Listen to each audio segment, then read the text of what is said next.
여러분들의 각박한 고단한 이민의 현실에서 오늘 주님의 집에 함께 모였습니다. 오늘 이 자리에 모인 여러분들 모두에게 하나님이 예비하신 평화의 은총이 여러분들 삶 가운데 가득가득 충만하게 채워지기를 주님의 이름으로 축복합니다. 여러분들 혹시 손편지, 손으로 쓴 편지 받아보신 적 있으세요? 최근에? 별로 없죠. 요즘 카톡이나 아니면 이메일이나 거의 대부분 소통이 SNS로 하다 보니까 손으로 글씨를 써가지고 편지를 누구에게 전달하거나 아니면 손으로 쓴 편지를 받는 경험이 많지 않습니다. 저는 얼마 전에 받았습니다. 그래서 기분이 매우 특별하더라고요. 그 정성이나 그 마음들이 오랫동안 제 마음속에 남아있는 것 같습니다.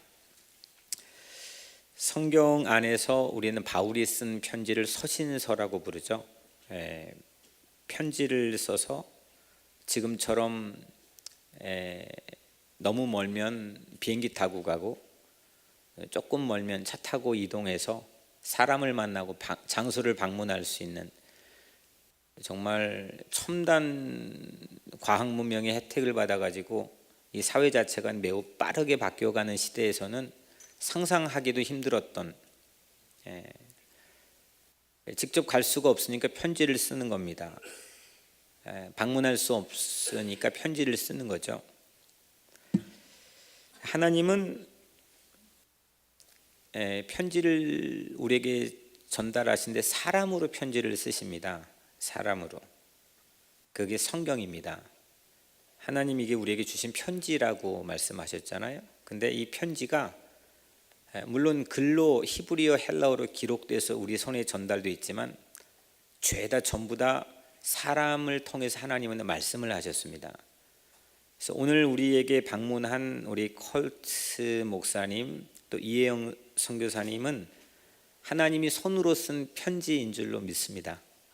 그리고 우리에게 보내주신 하나님의 편지입니다. 그래서 여러분들이 가는 곳곳마다 어디든지 하나님의 마음을 함께 나누고 전달하는 하나님의 편지라고 저는 생각합니다. 그래서 이 교회는 우체국인 겁니다. 이 교회는 포스트 오피스입니다. 이게 정거장이 되어서 이 편지를 사방팔방으로 함께 나누고 전달하는 매우 중요한 전진기지 역할을 하는 겁니다. 이게 무너지면 이 편지의 길이 막히는 거죠. 그리고 우리 모두는 우체부입니다. 집배원인 거죠. 하나님 주신 편지들을, 소중한 편지들을 세상에 함께 나누는 것을 이 교회에서 함께 듣고 나누고 깨닫고 맛보고 경험해서 세상에 나가는 겁니다. 그런 사명을 우리에게 주셨습니다. 지금부터 120년이 넘었죠. 1885년도 4월 5일 날 한국의 최초의 장로교 선교사가 들어갔습니다. 누군지 아세요 혹시? 언더우드가 들어갔죠. 그 언더우드를 한국에 보낸 교단이 저희 교단, 미국 장로교단이고 그 26살, 5살 청년을 한국으로 파송한 노예가 이 미국 장로교단에 저희가 속한 뉴욕시 노예입니다. NIU에서 의과 공부하고 인도로 선교 가기 위해서 의과 공부하고 있던 학생을 뉴브론식 신학교에서 공부하게 하고 목사 안수를 주어서 한국에 1885년도에 파송을 했습니다. 물론 그가 이루어놓은 한국의 수많은 크리스찬의 이름으로 이루어놓은 업적들과 그 열매들을 우리는 직간접적으로 맛보고 관련되어 있으며 그 청년이 없었다면 아마 우리는 어떻게 되었을까라는 물음을 크리스찬이라면 한 번 정도는 하게 됩니다. 그 사람이 없었으면, 만약에 그 사람이 한국 재물포항에 발을 딛지 않았다면 우리 운명은 어떻게 되었을까? 그로부터 시간이 흘러서 미국 장로교에서 1965년도에 또 한 선교사를 한국에 파송했습니다. 저쪽 플로리다에 있는 노예에서 파송을 했는데 미국 이름은 헌틀리 목사님이고 한국 이름은 허철선 선교사님 목사님입니다. 그분은 제가 이 플로리다로 처음 건너왔을 때 저를 아버지 이상으로 같이 잘해주셨고, 때로는 같이 설교를 하기도 하고 결혼 주례를 하기도 하고, 저를 정말 낯선 이 미국 땅에서 친가족 이상으로 저를 보살펴준 너무너무 고마운 분입니다. 늘 그 집에 저를 초대해 주시고 함께 목회와 또 살아온 이야기들을 나누었습니다. 얼마 전에 한국의 JTBC 뉴스를 녹화된 지난 거를 잠깐 보다가 익숙한 목소리가 들려서 잠깐 멈춰서 들었는데, 그분의 아내이신 사모님의 목소리가 음성으로 인터뷰를 하는 손석희가 이제 진행하는데 들렸습니다. 한참 동안 진행이 되었습니다. 막 울었습니다. 그분이. 이유가 이렇습니다. 그분은 1965년도에 한국으로 파송되었는데 광주가 그분의 선교 본부였습니다. 그런데 1980년도에 우리가 아는 것처럼 광주 민주화 운동이 일어났습니다. 수없는 사람들이 죽어갔습니다. 시민이 무고하게 죽어갔습니다. 누구도 바깥에 나갈 수 없고 누구도 들어올 수 없고 어떤 정보나 어떤 통신이나 어떤 전기도 모든 걸 다 단절했습니다. 군인들이 사방을 지켰습니다. 수없는 사람들이 죽어갔습니다. 그때 한 소년의 시체를 바라보고 이 허철선 선교사님이 너무 북받쳐서 그 소녀의 시체를 안고 광주의 병원으로 달려갔습니다. 그로부터 수없는 광주의 시민들을 그가 지키고 보호했습니다.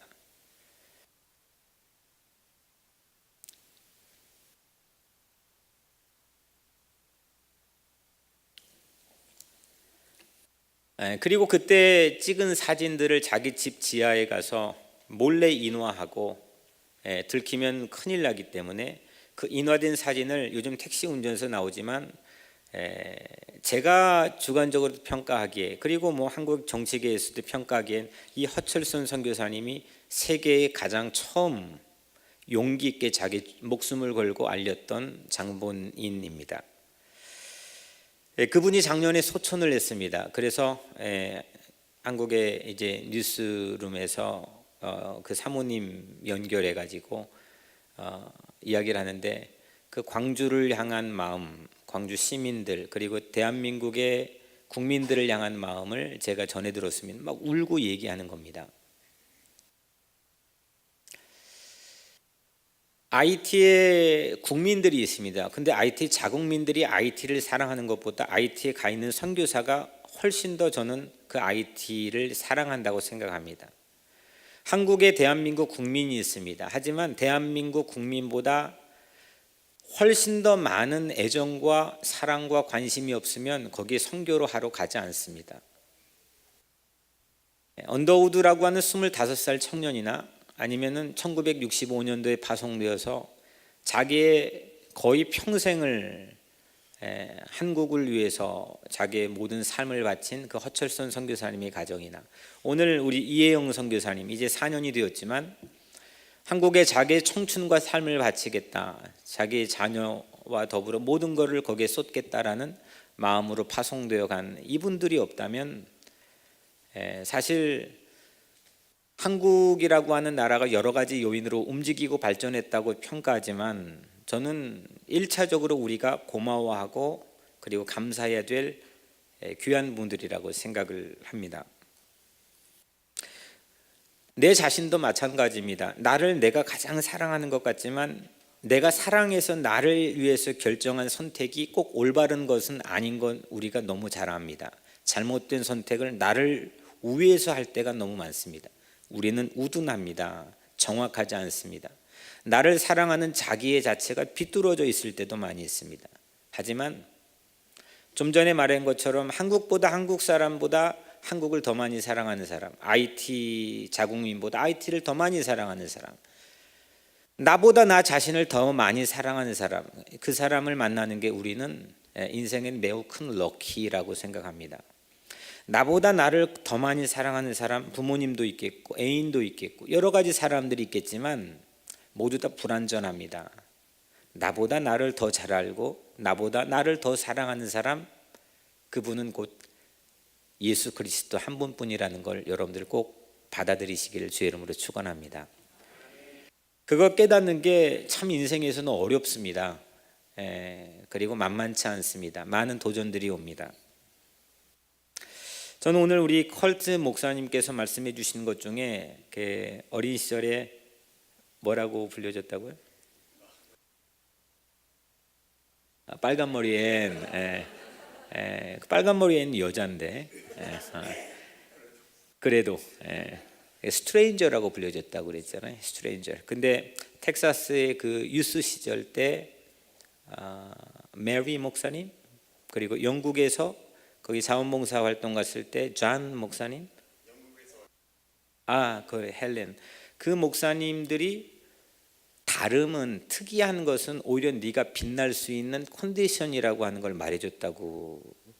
저는 그게 저는 크게 도전이 되었습니다. 사람들이 다 유행이나 트렌드에 따라가려고 합니다. 남이 잘하는 걸 모방하려고 합니다. 그게 조금 다르면 위축됩니다. 그래서 우리는 마이너리티라는 핸디캡을 가지고 이민 생활을 하기도 합니다. 위축됩니다. 아무리 잘 나가도 벽이 있습니다. 내 자식이 아무리 잘 뻗어나가도 어느 순간에는 담쟁이가 있습니다. 이 다름과 틀림을, 그 독특함을 남들은 스트레인저, 낯선 것, 이상한 것으로 보지만 우리 예수님은 우리에게 그렇게 말씀해 주십니다. 그게 바로 너에게 주어진 매우 탁월함이라는 것. 네가 하나님의 귀한 일을, 사역을 위해 사용할 수 있는 매우 중요한 포인트가 바로 거기에 있다고 하는 것. 그런 자긍심을 찾는 데는 꼭 그 메리 목사님이나 이런 분 같은 나를 매우 특이하게, 또 나를 독특하게, 나를 아름답게 봐주는 사람들의 눈길이 필요합니다. 그분들이 선교사 또 전도자라고 생각을 합니다.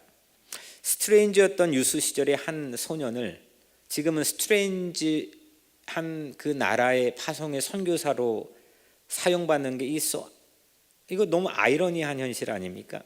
이게 하나님의 계획입니다. 우리 각자의 모든 삶도 마찬가지입니다. 누군가에게는 가까이 있는 사람이건 멀리 있는 사람이건 내가 알지 못하는 사람이건 누군가에게 내가 낯선 사람, 거북한 사람, 이상한 사람으로 비춰지는데, 그런 핸디캡이 어느 순간은 나에게는 매우 역동적이고 다이나믹한 에너지로 사용될 수 있는 건 하나님의 세계 안에서는 충분히 가능한 현실이라는 겁니다. 이걸 우리가 믿고 사는 것, 이게 우리에게는 매우 중요한 일이라는 거죠. 오늘 본문에 매우 중요한 말씀을 우리가 함께 읽었습니다. 마가복음 16장 가장 마지막 장에 있는 말씀. 너희는 온 천하에 다니며 만민에게 복음을 전파하라. 믿고 세례를 받는 사람은 구원을 얻을 것이요 믿지 않는 사람은 정죄를 받으리라.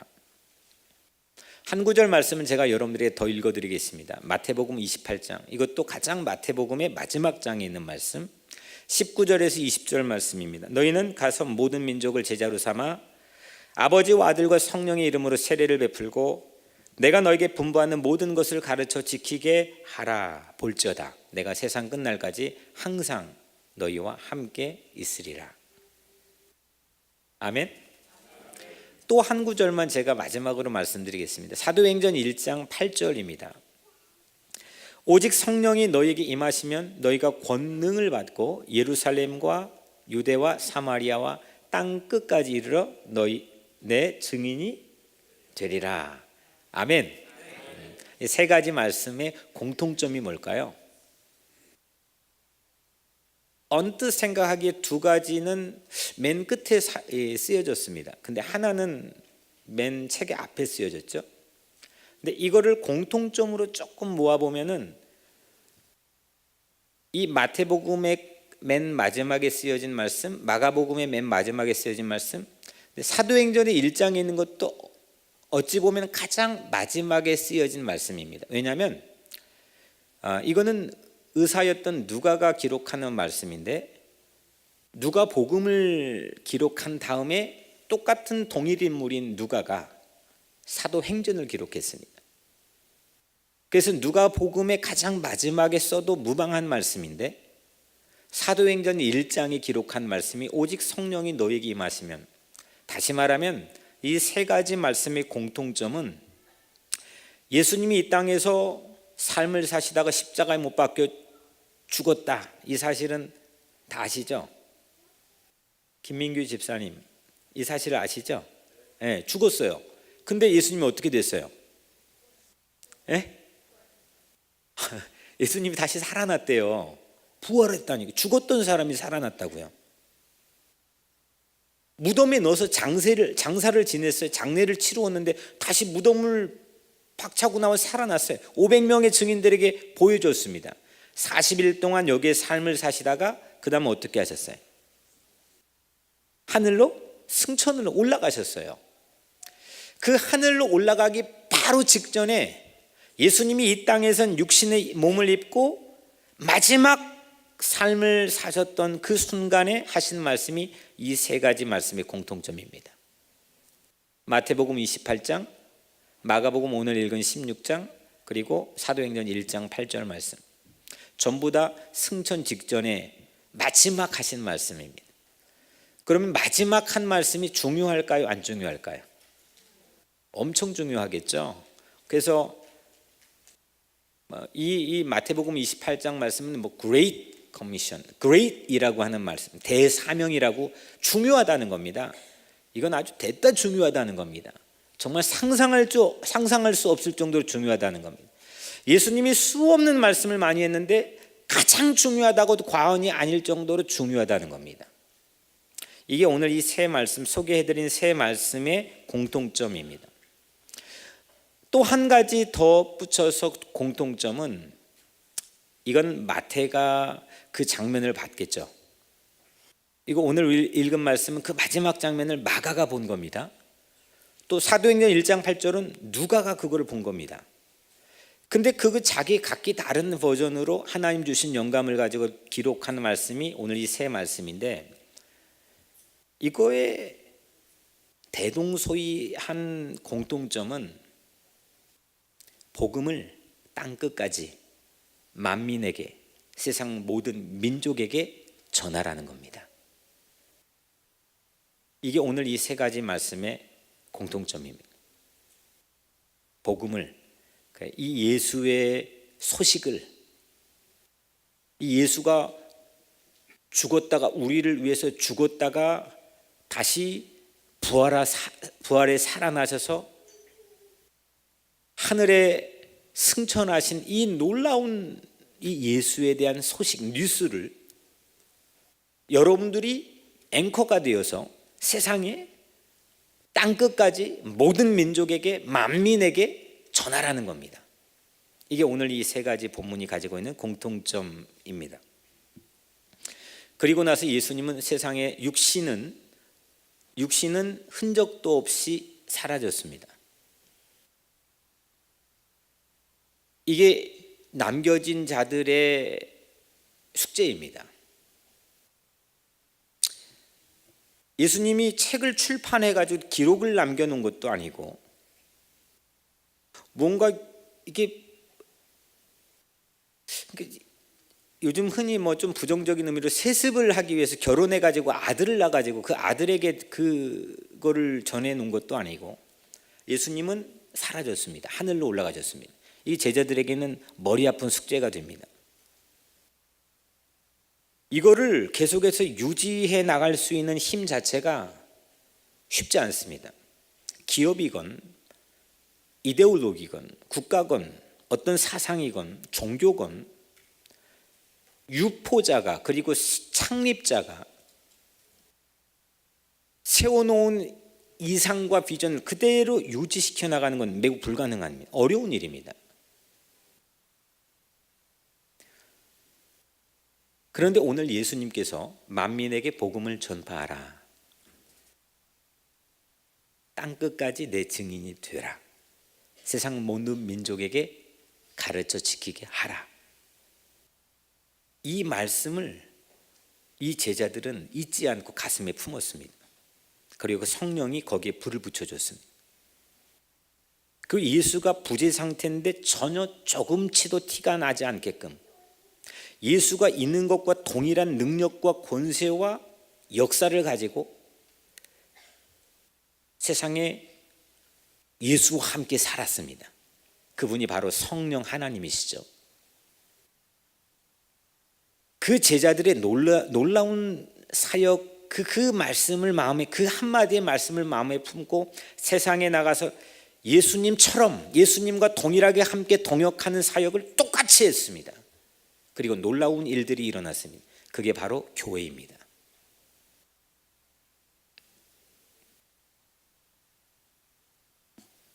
그래서 만민에게 복음을 전파하라. 전도자들은 그래서 예수를 가장 어떻게 닮을 수 있을까? 어떻게 하면 예수와 붕어빵이 될 수 있을까? 가장 좋은 방법은 오늘 제자들을 위시에 우리가 반면교사로 삼자면 전도하는 겁니다. 복음을 전하는 겁니다. 만민 오늘 말씀은 세상의 모든 사람에게가 아니라 all creation, 모든 세상에 창조된 피조물들에게 복음을 전하라는 겁니다. 저는 전도지를 가지고 복음을 전하는 것 매우 가치 있고 중요한 일로 우리 교회 안에서 가르치고 같이 또 사역을 합니다. 우리 화요일마다 우리 귀한 분들이 밖에 길거리에 나가서 복음을 전도합니다. 홈커밍 때도 우리 복음 전도지를 가지고 전도합니다. 그런데 저는 꼭 그것만이 전도 만민에게 복음을 전파하는 거라고 생각하지는 않습니다. 물론 그 방법도 매우 중요한 결정적인 방법이지만 어제 코리안 퍼레이드가 있었습니다. 저도 처음 나가봤습니다. 정말 많은 사람들이 함께 모였습니다. 예수 믿는 사람들이 그 안에 몇 퍼센트인지 좀 세고 싶었지만 셀 길이 없기 때문에 모릅니다. 근데 저희는 뉴욕 우리 교회에서 정말 유모차를 끌고 정말 애기 엄마들, 아빠들, 어르신들, 베이비들까지 많이 모였습니다. 그리고 제가 맨 앞에서 배너를 잡고 갔습니다. 다카 드리머를 위한 배너, 그리고 우리 뒤에 뉴욕 우리 교회 배너가 이제 그 행렬 퍼레이드에 따라가고 있었습니다. 하나님께서 저에게 그런 감동을 주셨습니다. 그 배너가 좀 빳빳해야 되는데 이게 천이라 바람에 자꾸 막 움직였습니다. 그 순간 제 마음속에 떠올리게 해주었던 시가 하나 있는데 여러분들에게 잠깐 소개를 하겠습니다. 제가 학교 다닐 때 교과서에 실린 시인데 너무너무 좋아했던 시입니다. 그래서 제가 늘 외우고 다녔던 시인데 깃발이라고 하는 유치환의 시입니다. 이것은 깃발입니다. 제목이. 이것은 소리 없는 아우성, 저 푸른 해원을 향하여 흔드는 영원한 노스텔지의 손수건. 순정은 물결같이 바람에 나부끼고 오로지 맑고 곧은 이념의 표대 끝에 애수는 백로처럼 날개를 펴다. 누구던가 이렇게 슬프고도 애달픈 마음을 맨 처음에 공중에 달 줄을 안 그는. 전부 다 이거는 깃발, 뭔가 바람에 나부끼는 깃발, 그게 매우 중요한 의미를 이 유치환이라고 하는 시인은 중요한 의미를 그 깃발에 투영해서 바라보고 있었겠죠. 그래서 그 깃발은 손수건 같다. 영원한 노스텔지의 손수건 같다. 이건 소리 없는 아우성들이다. 그걸 누가 맨 처음에 이 애달고 슬픈 마음을 저 공중에 달았던 거, 이런 시입니다. 순정은 물결같이 깃발이 나부끼는 모습을 그렇게 형상화한 거죠. 순정, 그 순정에 높이 달린 그 깃발은 물결같이 바람에 나부끼고, 어제 그 배너를 잡고 바람이 막 흔들려서 이 배너가 주체를 못하고 춤을 추는데 그걸 잡고 가는데 이 시가 떠올랐습니다. 이 행렬은 이건 전도지다. 오늘날 도리어 이 전도지를 가지고 사람들 믿지 않는 사람들에게 주면 상당히 반박하는 마음을 도리어 심어줄 때가 많이 있습니다. 교회가 그만큼 제정신을 못 차린 모습들이 많이 있었습니다. 하지만 다카 드리머를 비롯한 이 땅의 연약한 자들을 위해서 교회가 피난처가 되고 지키겠다. 이거는 아마 예수를, 저는 그런 언론사로부터 그런 피드백도 받았습니다. 뭐 저번에 우리 교회 오셨지만 그 시민참여센터의 대표인 김동찬, 맨 절만 다니고 왔다 갔다 했던 사람 올 4월에 부활절에 세례를 받았습니다. 이 목사들이나 교회가 행하는 모습이 세상에 감동을 주니까 이게 전도지가 되는 겁니다.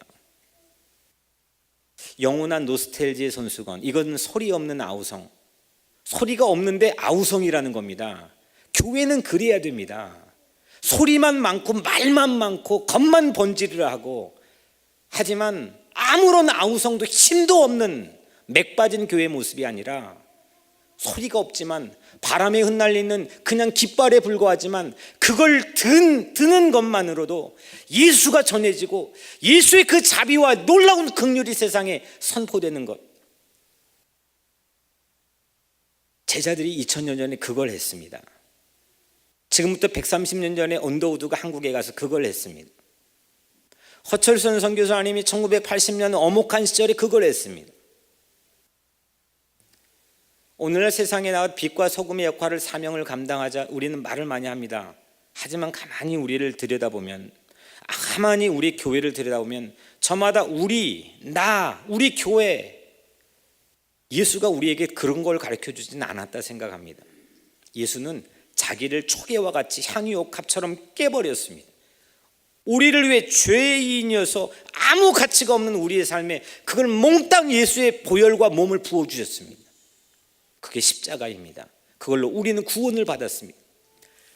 예수 그리스도가 공중에 매달린 그 십자가는 영원한 노스텔지의 손수건입니다. 소리 없는 아우성이었습니다. 아무 소리도 없이 맥 빠져서 시체로 죽어갔지만 이건 세상을 움직이고 진동시키는 세상의 가장 큰 아우성이었습니다. 교회는 그렇게 능력 있는 예수 그리스도의 복음을 품고 있는 하나님의 귀한 전진기지입니다. 오늘 말씀 가운데에서 그래서 메시지, 복음을, 만민에게 복음을 전파하라. 복음을 전파하는 사람들이 어떤 일을 하느냐? 믿고 세례를 받는 사람들은 구원을 얻을 것이고 믿지 않는 사람들은 정죄를 받으리라. 저는 이게 저의 자의식을 결정하는데 거의 99%를 신학교 때 결정해 줬습니다. 이게 무슨 말이냐면, 전도자들이 전한 메시지는 사람들의 운명을 결정하는 권세가 있습니다. 여러분들, 트럼프 대통령이 이렇게 엄청난 권력을 가지고 있어도 저에게 영향을 줄 수 있겠죠. 다카 드리머에게 영향을 줄 수 있겠지만 제 운명은 죽었다 깨어나도 결정하지 못합니다. 제 운명을 결정하는 것은 오직 예수 그리스도입니다. 영향을 줄 수는 있겠죠. 위축시킬 수는 있겠죠. 소심하게 만들 수는 있겠죠. 하지만 운명을 결정하는 것은 아무나 못하는 겁니다. 하지만 한편 전도자들이 전한 메시지는 사람들의 운명을 결정합니다. 그 메시지를 받아들이고 믿는 사람들은 구원을 받지만 믿지 않는 사람들은 정죄, 파국에 이른다는 겁니다. 저는 키도 작고 볼품 없고 지금은 괜찮아 보일지는 모르겠지만 어린 시절에 여러분들이 봤어야죠. 아무 가능성도 없는, 볼품 없는 정말 그런 가난한 소년이었습니다. 하지만 제 마음속에 목사가 되기로 결정했던 가장 가슴 설레는 꿈 중에 하나가 바로 이런 겁니다. 대상이 그걸 받아들이건 안 받아, 그건 2차적인 문제입니다. 제 안에 하나님께서 위임해 주신 최상의 권위는 내가 전한 복음의 메시지는 사람들의 운명을 결정한다는 겁니다. 받아들이면, 믿으면, 영접하면 구원을 받고 살고, 받아들이지 않으면 죽는다는 겁니다. 그런데 여러분들, 고맙게도 이게 성직자, 저 같은 성직자나 사제에게만 주어졌다고 1500년 동안 교회는 믿고 있었지만 500년 전에 그거를 깨우쳐준 고마운 분들이 계십니다. 저뿐만 아니라 복음을 전하는 전도자들 모두는, 여러분들 모두는 사람들의 운명을 결정할 수 있는 권세를 가지고 있는 줄 믿으시길 바랍니다.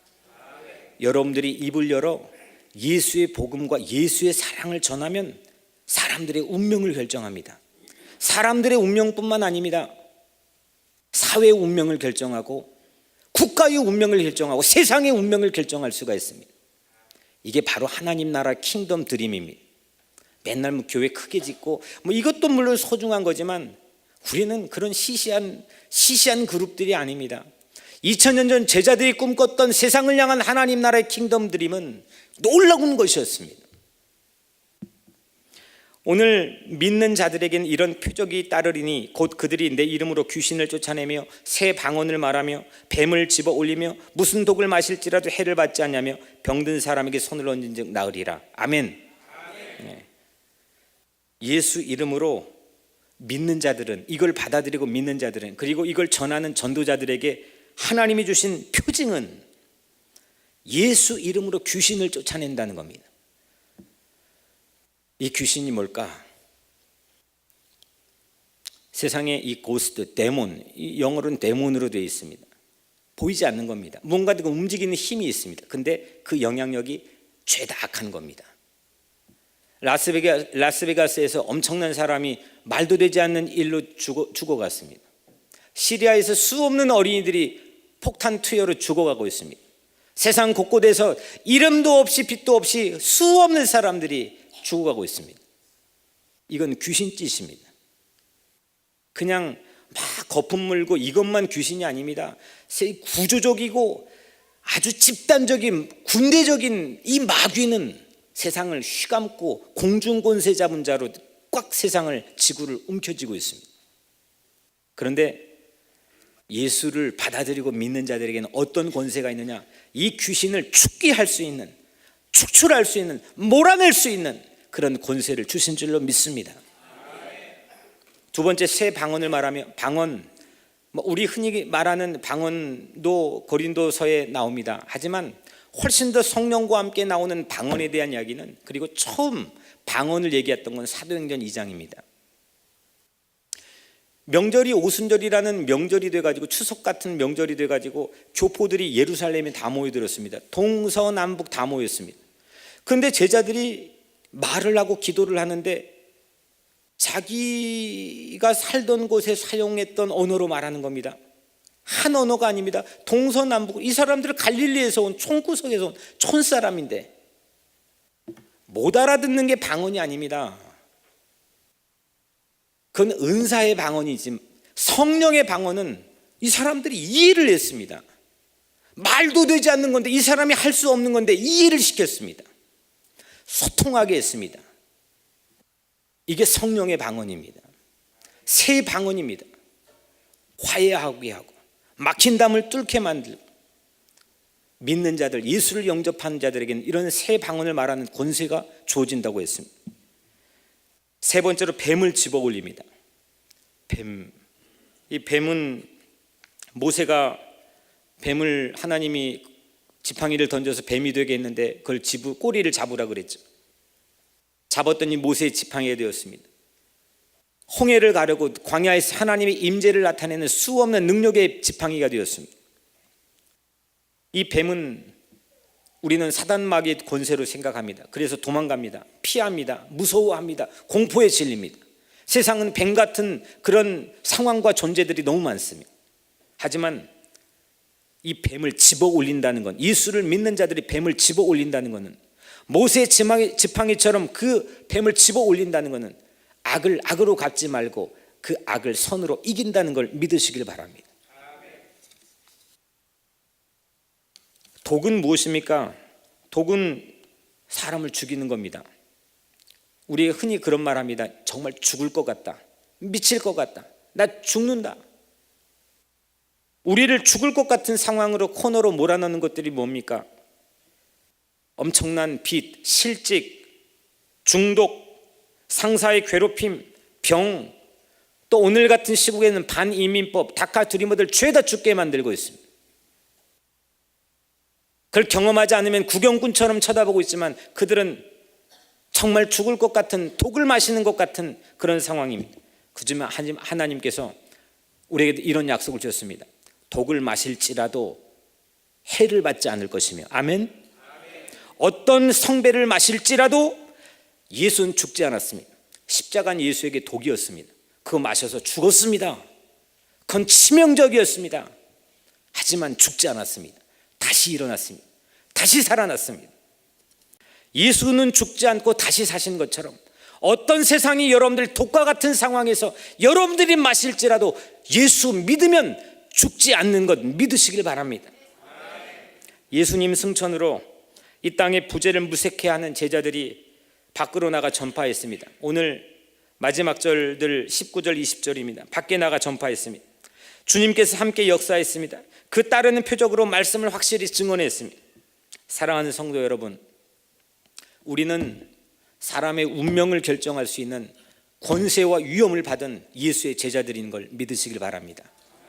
그 메시지를 마음에 품고 사는 사람들, 그 예수의 사랑을 영원한 노스텔지의 손수건처럼, 소리 없는 아우성처럼 세상의 역설적인 이 놀라운 배너와 깃발을 들고 사는 사람들, 이 전도지가 되어 살아가는 사람들이 이 뉴욕 우리 교회 공동체이고 여러분들 각자의 삶이 되기를 주의 이름으로 축복합니다.